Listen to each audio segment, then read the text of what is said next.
Today's lecture in Creativity, Innovation, Management is the measurement of innovation and methods of innovation. We just had the discussion period. Again, I'll share you the recording of that so you can look at that as you wish. Covered these two issues of measurement of innovation and methods of innovation. And we're going to explore this in a little bit more detail in the lecture. Now, as I said at the introduction to the discussion period, there are methods of innovation, and we highlighted some of them. One of you mentioned design thinking, a couple of you mentioned brainstorming, and so forth. I mentioned a negative example of benchmarking as potentially inhibitory for innovation. But ultimately, as I emphasized, uh, the method, if you will, of innovation is that of the mindset, to have an innovative mindset. And indeed, that is the purpose of the three projects of curiosity, observation, and passion. So you have to have a basic personality, a basic philosophy of innovation. And as one of you mentioned, that's very difficult. And indeed, it's not something really about a lecture course or whatever. You can get some idea about it, but it's a way of living, and that's a very difficult thing to do. And university setting for that is not, this in an academic setting is not exactly the way to do that. It's about life itself and how you view the world and your viewpoint on the world. But that being said, we try to inculcate, or I should say, develop these sorts of thinking in these projects. One of you mentioned about the due date, so I've changed the due date to Monday, December 7th, to accommodate what was requested. So these were the two questions for the discussion, and we're going to answer some of them during this lecture. So first, let's do a review. We talked about uh, the innovation in academia and in industry, comparing them and how they work together. And so we'll review quickly the three topics that we talked about last week. It was some background, university research, and corporate research. So first, we wanted to clarify the difference between basic and applied research. And the two dimensions to do that is whether this research is being uh, done for a specific use. And second is whether this research is being done for fundamental understanding. And in the case of both of these answers being no, that's not really much research. I mean, that may be a hobby. It may just be a fun activity, whatever. But if you don't want to understand something, you don't want to use it, it's not really, an activity that's much valuable. So we could call that a hobby, if you will. But if we're only looking at fundamental understanding, that's pure basic research. And if we're only looking at considerations of use, that's pure applied research, as typified by the scientist Niels Bohr and the inventor Thomas Edison. Probably the most productive area for companies and universities is a combination of both of these, which is what I mentioned was the example with Einstein. Thinking of or influenced by some sort of practical use, even though Einstein's theories didn't have a lot of practical use in the beginning, and then also being motivated, of course, by fundamental understanding. And we call that use-inspired basic research. And the exemplar of this would be Louis Pasteur. And then we discussed how universities were set up in the post-World War II era to essentially leverage this distinction between pure and applied research, even though I said the best thing is some sort of combination, where universities were focusing on basic research funded by the government, and industries were focusing on exclusively applied research funded by the companies. And so that had some, obviously successes, But that model of a distinction between pure and applied research being very separate is changing. Now, as I mentioned, some of the greatest scientists have always been connected to some real world applications. And so we have Einstein here at the patent office, as I mentioned, and how his work in a non academic setting inspired some of his very theoretical, academic, if you will, scientific results. And then we mentioned how this sort of convergence is extremely important, not just between pure and applied research, but between different areas in applied research, because that, in fact, is the definition of the fourth industrial revolution.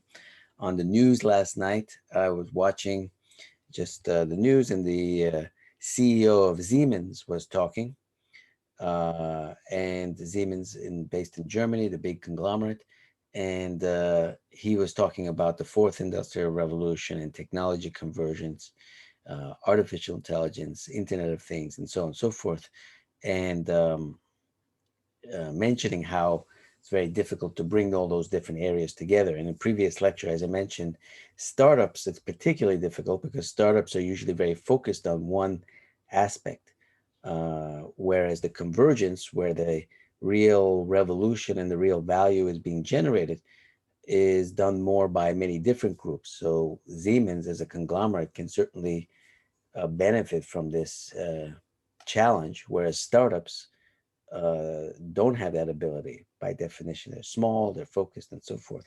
So the real challenge for startups is to have this kind of engagement with the real world, with other companies, et cetera, even though they're developing something very specific. So this convergence and combination and engagement with the multiple problems is a key element of the current world of innovation. We also discussed how innovation is a fundamental, in fact, the only way to create value. We embedded this discussion in the concept of economics and equilibrium, supply and demand, and so forth, whereby profits eventually go to zero or minimal as the competition approaches the equilibrium point. So the way to maintain profits and increase value and increase wealth is to be away from the equilibrium. And the only way to do that in a sustained way is with innovation. We talked about some metrics of innovation, and the Booz Allen approach is a survey. Innovation executives we surveyed voted overwhelmingly for Apple, Google, and 3M as the most innovative companies. So that was a qualitative measure, but they connected those qualitative measures to financial metrics to see whether qualitative measures of innovation were related to quantitative measures of financial success. We also talked about the importance of megatrends, monopolar and dipolar megatrends, the dipolar ones being especially important, where you have two opposing trends that seem in paradox or seem in conflict, but they occur at the same time. So, for example, older populations and younger populations, globalization, anti-globalization, and individualization. The individual is important and the community is important. And the great example of a big success leveraging this mega trend is Facebook. It allows individualization, your own timeline, your own friends, your own network, etc. But it also allows communitarianism, where you combine in groups and friendships with people that are, that you like and so forth. And of course, that creates problems as well, because you may not interact with other groups and you become in the so-called bubble, as they say.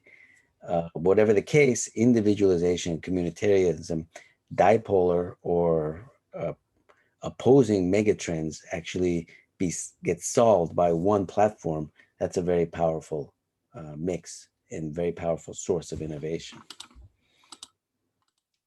So we talked about closed innovation and open innovation. And finally, I gave an example from my experience of creating a kind of open innovation Terahertz Medicine Institute based on this concept of proteins while I was at Samsung, and leveraging multiple labs in the United States, uh, in Massachusetts, also in the United States, MIT, and also in the UK, as well as other labs too. So now we're going to talk about methods of innovations, and specifically the measurement of innovation and some of these methods. You see brainstorming here, you see design thinking, but there are other methods too that we're going to talk about. And so this will be a little bit of an overview, but when you're asked to innovate or when you ask your team to innovate, these are some of the methods you may want to be considering. Now, one reason why, as I mentioned, this course does not emphasize these methods, we don't have a whole lecture on brainstorming, we don't have a whole lecture on design thinking, is that ultimately these are not really the best ways to innovate. They're only a little bit like some tool or a crutch or a little bit of a support for innovation. The fundamental method of innovation is the innovation mindset, is the personal philosophy of innovation. And that's, uh, you would say, the meta method that this course tries to establish, a love of innovation, a passion for innovation. But these methods are very important, and we will go through each of them in turn, and I'll give some examples as well. So first, let's talk about the measurement of innovation. So as I indicated in the discussion period, we have both quantitative methods and qualitative methods. So quantitative refers to numerical measurements, and qualitative are things like surveys and so forth. And then we have we have another dimension, what part of the innovation that we focus on. And those are the culture, the process, and the returns. And several of you gave answers about these returns or the impact. Some of you even mentioned ROI as a quantitative measure, percent of sales as a quantitative measures. Uh, and some of you also talked about surveying the customer. So that would be the success stories or the learnings on the qualitative side. So many of you focused on the returns. And I thought that was great because, as I mentioned at the beginning of the course, most people think of innovation as just creativity and new ideas. They don't think so much about the impact. They say, oh, there's an innovative startup. Did the startup do anything? No. That means it's not innovative. It may be novel, it may be new, it may be interesting, it may be surprising or whatever those words, but it's not innovative until it has that successful impact. So indeed, your emphasis on the returns is very good because it emphasizes this important and often overlooked aspect of innovation. So I'm glad that many of you answered that way. But measuring innovation is also about measuring the process and even more fundamentally, measuring the culture. How do I measure this class in terms of their innovation? Are you innovative students at Solbridge, or are you just the average students at Solbridge? Or are you less innovative and you want to learn about innovation? Or are you innovative and so that's why you take this class? How do I assess your mindset and your culture? That's very difficult, but it's part of the measurement of innovation. So returns is very important, and there are very clear ways we can do that. But measuring the process and the culture are also very important. I think a couple of you mentioned the process and the quantitative. So number of ideas in development was mentioned by one of the students. I think a couple of you also measured the number of patents. So that, again, tests the process in a quantitative way. But as I mentioned, it's not perfect because some industries depend more on patents than other industries. And so the industries that don't have patents that's so critical for the innovation won't be measured very well, obviously, if patents are the key criteria for innovation. So one reason why I show you this table and why we have this discussion is you can already see that there's really no best way of measuring innovation yet. And some of you also mentioned, and I also agree, that some different industries will have different measures and so forth. And whenever you see something like a whole list of possibilities, then you know that there isn't one possibility. In other words, there's no one best measure.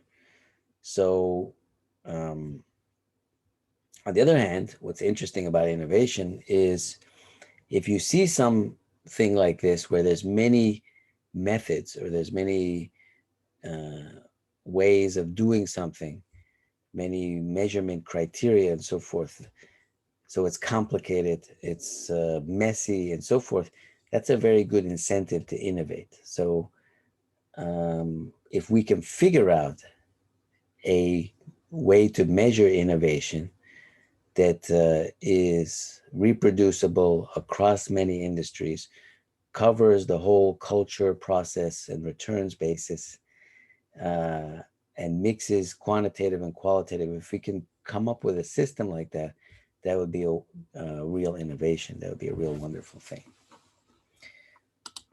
So now let's go to methods of innovation.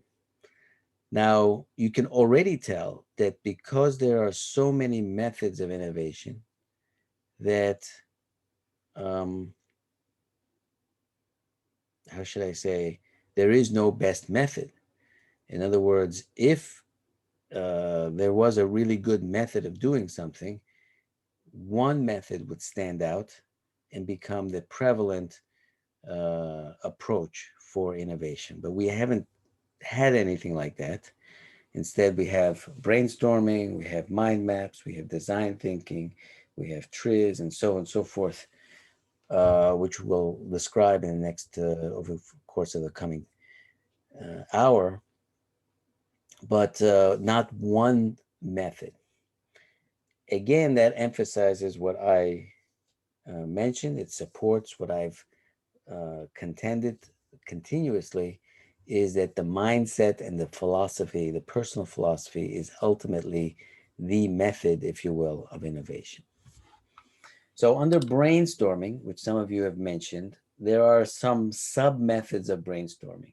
There are mind maps, fishbone diagrams, flowcharts, SWOT analysis, starbursting, and affinity diagrams and concept maps. The key idea in brainstorming is to have a very wide range of ideas. In other words, if you remember, the concept of innovation is to create the diversity of ideas. The mechanism of creating the diversity of ideas in evolution is the genetic recombination. The father, the mother, they have different genes, they come together, those genes also recombine, so you can get billions of possibilities. And of course, when you're born, there's one of those possibilities, but it was one out of many billions of possibilities of the 23 chromosomes coming together. So that is a mechanism, a method of creating a huge, wide possibility of ideas and then getting one idea. So you are the idea of your mother and father that resulted, but the mother and father, when they came together, there were many billions of possibilities. So brainstorming is effectively that. Obviously, we don't do that. We don't do genetics and all that, but the point is to create a framework for multiple ideas. It's the flip side, as it were, of the benchmarking, which starts to constrain. So the essence of brainstorming is to think outside the box, but we need to know not just the box, but all the many different boxes, and brainstorming gives you a framework for that. So under brainstorming, we have different categories of organizing the universe, as it were, organizing the whole landscape. So we have mind maps, fishbone diagrams, flowcharts, SWOT analysis, starbursting, affinity diagrams, and concept maps. So let's go through what these are. Mind maps are a tool used to visualize and organize information. So when we were talking about learning, some of you have mentioned that you write out the topics, and one of you, I think, even used the word mind map. You create a mind map of the lecture, you create a mind map of the topic and the subject matter, etc. So this is a mind map about risk. Uh, this is about risk response control, risk response development, risk quantification, risk solution, mitigation. So this is about risk assessment and all the different aspects of risk, and you create a mind map of the whole field. Just basically, uh, sometimes those tables that I make. So if you look here,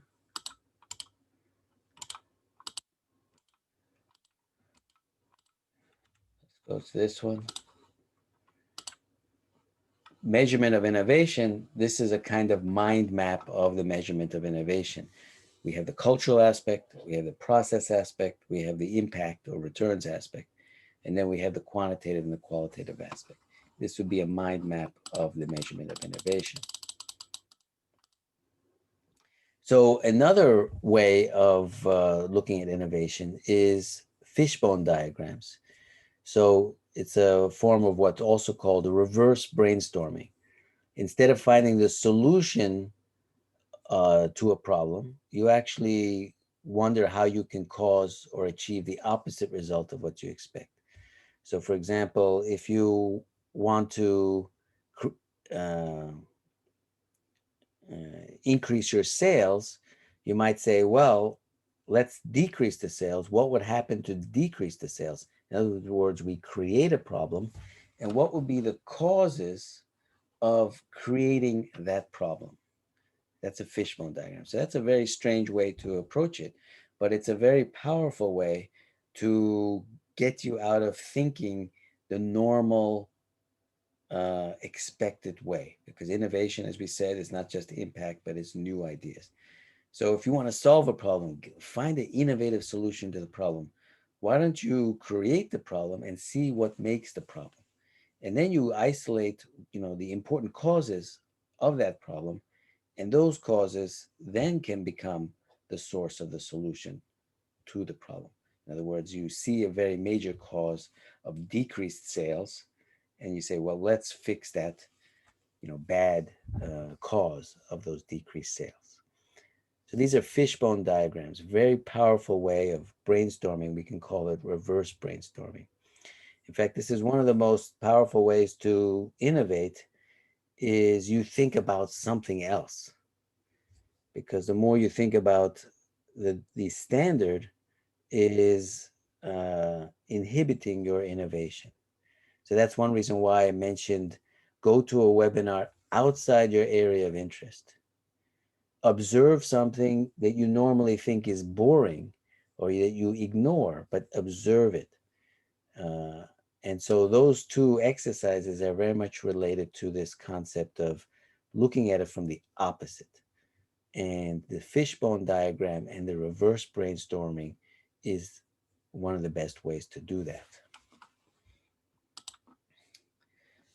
So another method of brainstorming is using flowcharts, and specifically what we call gap filling. So you might ask, what is the difference between a flowchart and a mind map? Well, a flowchart this is a little bit like a mind map, but it actually describes a causal or step-by-step sequential relationship between the elements of this landscape. So in other words, the mind map is just all the different concepts related to a situation or a problem. But the flowchart is many of those components, but connected to each other causally. So you might have a problem, and you get different, you do background research, You do a hypothesis, you do a test. Is the problem working? Is it being solved? The procedure working? And then you go through this. This is a flow chart of successive steps, etc., and you finally get to the result. Gap filling is about where going from the problem to the result, you have some areas that need to be filled. That can be a source of innovation. So flowchart is a process, very much process related way of innovating. So focusing on a particular process, step by step, isolating all the steps, but then figuring out which of those steps have weaknesses or gaps, and then focusing, zooming the innovation on those gaps. Another way to innovate, particularly in a business setting, is what is called SWOT analysis. Many of you are already familiar with this, and you may not consider it a part of innovation. But the point of innovation as it relates to brainstorming is to look at the broad sort of landscape and to figure out the gaps or to figure out the holes and weak points and so forth. So SWOT analysis is a way to look at things very generally. And as you know, it stands for strengths, weaknesses, opportunities, and threats. And so we have the two dimensions of favorable or unfavorable, and then we have the internal dimension and the external dimension. So if you think about it, if you have a company and you want to innovate in that company, you want to and innovate around some particular product or service, you want to think about it internally, externally. You want to think about it as being favorable, positive, or a negative, and that leads to these 4 points of strengths, which are internal, weaknesses, which are internal, and opportunities, which are external, and threats, which are external. So you then list all of these. You're brainstorming on a team, and people list all this strengths, weaknesses, opportunities, and threats, and that gives you a big, wide area to diversify ideas, come up with different ideas, and fill in gaps and so forth. So another example is starbursting. Again, it's a little bit like a mind map, but these are frameworks or organized ways to do mind maps. So in starbursting, instead of directly talking about the solution, you ask the 6 key questions and maybe other questions as well as necessary. So you have a problem and you talk about who is involved in the problem, who could solve the problem, who's causing the problem. You talk about what is the problem. You talk about where is the problem, not just geographically, but maybe where in the organization, where in the value chain, where in the supply chain, so forth. When, what is the timing related to the problem? Why is there a problem? Why do people care?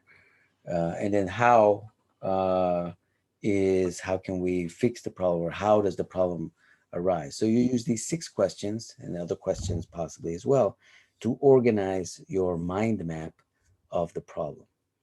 And again, that's a way fundamentally to create a diversity of ideas. Because if you only focus on who, you're not going to innovate as well. If you only focus on, when, the timing, again, that will constrain your options at innovation. Another area is called affinity diagrams. Affinity diagrams allow you to arrange and group ideas, so it'll be easy to read and analyze. So it's a little bit like a mind map, but instead of just in 2 dimensions like this, you create groups of topics, and you don't necessarily organize them like a flow chart as a process, but just grouping ideas, categories. And then you can add ideas to them and so forth. So again, it's a method of organizing information.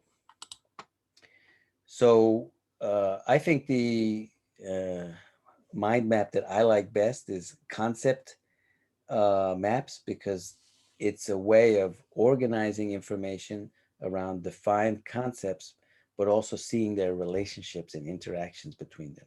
So you can have different concepts here, and then the green concepts here, the purple concepts, they all share fundamental concept here about marketing preparation, presentation. But what if there is a direct link between the green and the purple? And you think about what would be, the innovation to bring those together. So concept maps create little boxes, if you will, but those boxes or concepts can be linked in unusual ways, and those links become the source of innovation.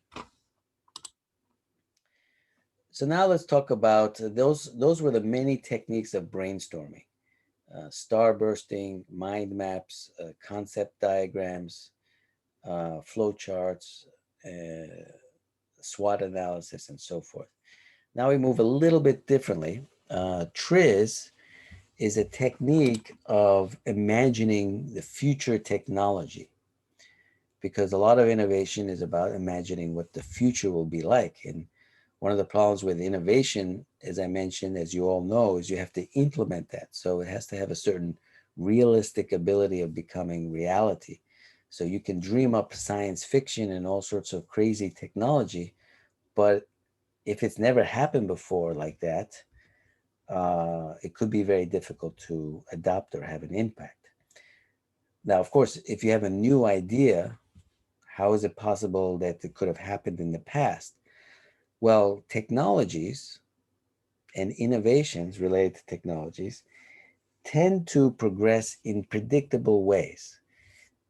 Your new idea cannot be, how should I say, it's not a part of history because it's new, but previous new ideas, previous innovations unfolded, developed in predictable patterns.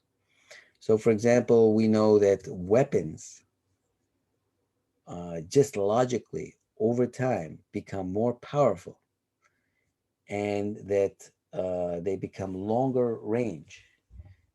You went from people fighting with their hands to swords to spears that they threw to guns to missiles. These are the natural progression of weapon or military technology. So the science or technique of mapping out these natural evolution is called TRIZ. And one of the concepts is to go from an immobile system to more complexity and ultimately to an energy-based system. So you go from an immobile mechanical system to an energy-based system. So one example is landlines progressing to wireless phones. That's another natural progression. And then steering wheel, uh, for example, is another technology, going from rigid steering wheel all the way to electrical steering, and doors also progressing from a single leaf, simple door to an energy-based light lock type door that you see in Star Wars or so forth. Now, how do we use this technique to innovate? Well, uh, if we were thinking about medicine, the current uh, paradigm is what I would call a matter on matter paradigm. You have a drug, which is a piece of matter, binding to a target protein in the body. It's another matter, and the two have to touch. That's a matter on matter interaction. Uh, and then the same goes for surgery. You have some hand or instrument physically interacting with the body. The future is going to be, according to this natural evolution concept, where you're imagining the future will be some sort of energy matter interaction, just like a wireless phone has replaced a wired phone. So then the question is, we want to innovate. What would be that energy and situation?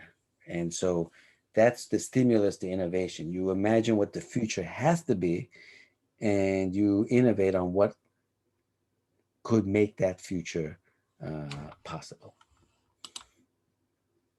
Another technique of innovation is called empathy.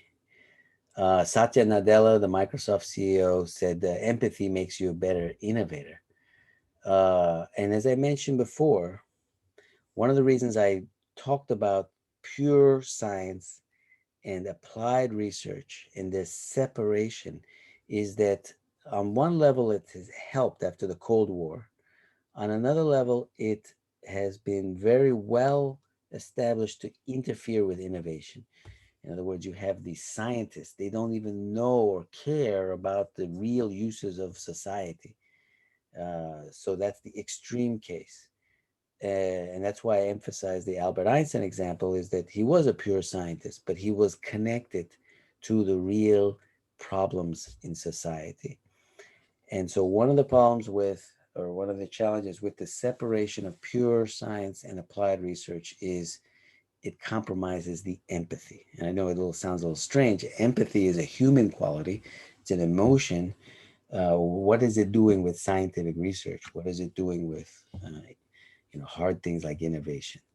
And that's why this quote is very important. Empathy makes you a better innovator. So uh, getting out there and experiencing uh, the problem is also part of innovation. So an empathy map is to separate this sort of empathy into the four dimensions of saying, thinking, feeling, and doing. So you want to say what are some sort of defining aspects of the user. So you have a customer, what would they be saying?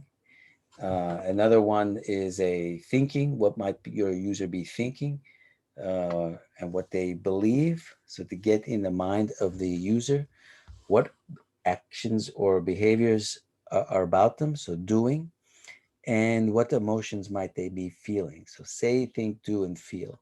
So assignment number 2, observation, is very much related to this. It may not be, in fact, if you observe something, you could be observe a physical thing, you can observe a behavior.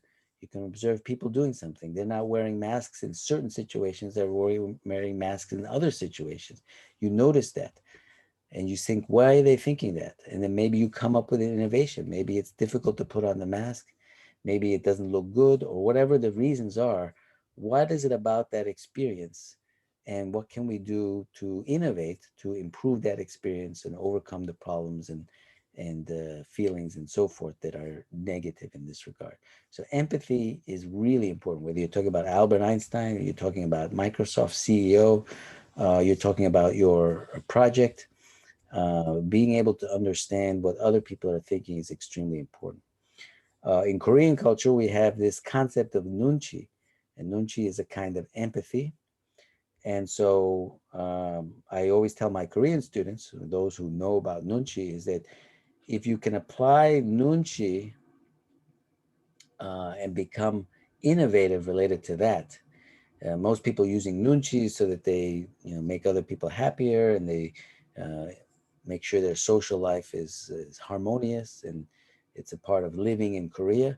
But think about that nunchi mindset as a way also to innovate. So that's very important. And then one of you mentioned design thinking. So design thinking is in a way the next step after empathy. So the empathy stage is the beginning of the design thinking. So we get into the mind of the user, get into the experience of the user, and then more systematically define the problem in terms of the user, ideate. So we might use a form of brainstorming here to ideate, in other words, to create many different ideas. And very important part of design thinking is to actually make a prototype and test that. So design thinking is indeed very powerful because it incorporates many of the principles we talked about.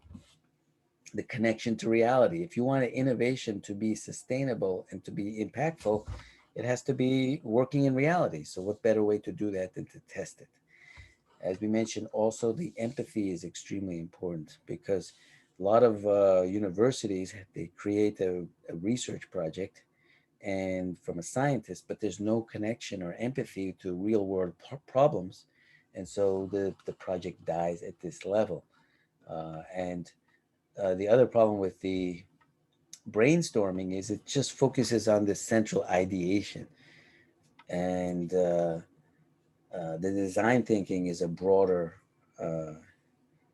system, from empathy, definition, ideation, prototyping to testing. That's the significance of this. So many people may think this is obvious, but it brings together many of the concepts that are related to innovation. So if there's one technique that is really powerful, it will be about the design thinking. And then we have a business model canvas, which is technically not just about innovation, but is about generating a business model. And many of you may be familiar with this, but it's a little bit like a mind map. You have key partners, key activities, value propositions, customer relations, customer segments, channels, key resources, all these things that make a successful business. So you want to make sure you plug into all of those. What is the gaps? What are the strong points? What are the weak points? And what are some of the areas we could be different and innovate? So you may not innovate everything, but you may have an innovative channel. You may have an innovative new customer segment. So the business model canvas is a form of brainstorming, if you will, but it's more related to the business. So crowdsourcing is interesting as a way of innovation, very powerful way. So this is from my Facebook. I posted something about solar panels. And this was an article in a newspaper from last year about the US forces, Korea, raising concerns about the solar mega project. So the solar mega project were these solar panels near a Air Force base. And they were saying that the solar panels would reflect light and blind or otherwise interfere with the pilots. So the American pilots were worried about this. But then I asked, sunlight reflected from panels may be an issue for pilots, but I was observing this. So this is related to your second project. And I said, well, why is sunlight being reflected from the panel? Because isn't the purpose of a solar panel to absorb sunlight and convert it into electricity? So if sunlight is being reflected, that means that sunlight is not being absorbed. And if sunlight is not being absorbed, then you are not getting the energy or as much energy from that sunlight as you would if all of it was absorbed. So my concern was not about the pilots. That's, maybe a problem, but that's not something that was immediately bothering me. But I was bothered by the inefficiency of these solar panels, or the presumed inefficiency. So I posted this on Facebook, just an observation, and I got 35 comments. And the comments were talking about possible solutions, and people were just friends of mine, some of them experts, some of them are not expert, and so forth. And I'm not saying we solved the problem, but I thought that was a very interesting exercise. It was an observation about some phenomena that some people thought was a problem on one dimension, I thought was a problem on another dimension, my posting, and lots of ideas coming in. So again, the observation aspect and the phenotypic variation. Now, another aspect of innovation is called cross-industry innovation, is actually to bring different people together into the brainstorming. So you can have a brainstorming session, either in your company or in industry. And if everybody's the same thinking, then you're not going to get the diversity of ideas, even with all these techniques of mind mapping, concept mapping, flow charting, etc. So this was a conference at NASA in 2016, where I was giving a speech, and I was also involved. And there were lots of different companies, NASA. There was L'Oreal, there was Google, there was banks, there was many different companies there that not related to space, but they were bringing different ideas to create this cross-industry innovation.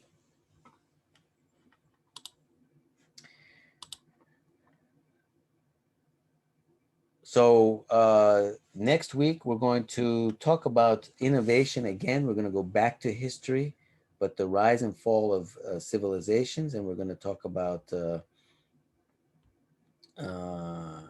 management of innovation and all that, and how innovation was managed so that whole nations could succeed or fail, and why that's very important, obviously, for companies and some of the techniques that were used in that regard. So that's the end of the lecture. Any questions?